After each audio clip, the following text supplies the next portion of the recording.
મારું નામ ડૉક્ટર મેહુલ ખાખરિયા છે. જામનગરમાં અમે માધવ ડેન્ટલ હોસ્પિટલ ચલાવીએ છીએ અને અમદાવાદમાં જે આ દુઃખદ ઘટના બની અને 250થી પણ વધારે વ્યક્તિઓના મૃત્યુ થયા એ હૃદયદ્રાવી હતું. પણ વધારે દુઃખ અમને એટલા માટે છે અને અમારી સમગ્ર ટીમને એટલા માટે છે કે એમાં જામનગરના વતની એવા નેહલબેન અને શૈલેષભાઈ, એમની અમે ટ્રીટમેન્ટ હજી 4 દિવસ પહેલાં જ 5 દિવસ પહેલાં જ પૂરી કરી અને એટલા સરળ વ્યક્તિત્વ અને એટલા ઈશ્વર ભક્તિમાં કૃષ્ણ ભક્ત હતા. અને અમારા ટીમ જોડે એમણે વિડીયો લીધો, અમારા ટીમને હરિબોલ કરીને આશીર્વાદ આપ્યા, 3 વાર હરિબોલ કરાવડાવ્યું અને આખી ટીમને, સમગ્ર ટીમને ખૂબ આશીર્વાદ આપીને ગયા. અને એમના મોઢાનું તેજ તમે જુઓ તો ભગવાનના દૂત જેવા હતા. માન્યામાં નથી આવતું હજી. મને કાલે રાતે નિંદર નથી આવી કે આટલું ભગવાન કઠોર કેમ હોઈ શકે.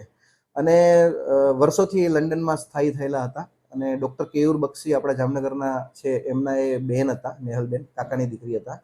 અને હેમલભાઈ ચોટાઈ એડવોકેટ છે, એમના એક ખાસ મિત્ર હતા. એમનો જ મને ફોન આવેલો ટ્રીટમેન્ટ માટે. અમે 3 થી 4 સિટિંગ કરી અને અમે કલાક બેસતા, વાતો કરતા એમના ઘરની. મને આમંત્રણ આપ્યું એમણે કે મેહુલભાઈ હવે તમે લંડન આવો અને મને મોકો આપો સેવા કરવાનો. અને હિથ્રો એરપોર્ટની બાજુમાં જ રહીએ છીએ અને મેં અમને આમંત્રણને સ્વીકાર કરીને એમ પણ કીધું કે ના, હું આવીશ જ લંડન તમારા ત્યાં, ને તમારા ઘરે જ રોકાઈશ. એટલા સરળ સ્વભાવના વ્યક્તિ, અને આવી વ્યક્તિ સાથે આવું દુર્ઘટના થઈ એટલે અમે ખૂબ વ્યથિત છીએ અત્યારે. તો ખાસ ટ્રીટમેન્ટ માટે આપને વાતચીત થઈ હતી ત્યારે ટ્રીટમેન્ટમાં અમારે એમને ઘણી બધી ચર્ચાઓ થઈ. પહેલાં ઇમ્પ્લાન્ટ કરવાનો હતો પણ પછી અમે બ્રીચ કર્યા અને નેક્સ્ટ 2 વર્ષ પછી પાછા એ લોકો ઇમ્પ્લાન્ટ કરાવવા આવવા માટે પ્લાન કરી લીધો હતો. અમે 2 વર્ષ પછી પાછા આવશું.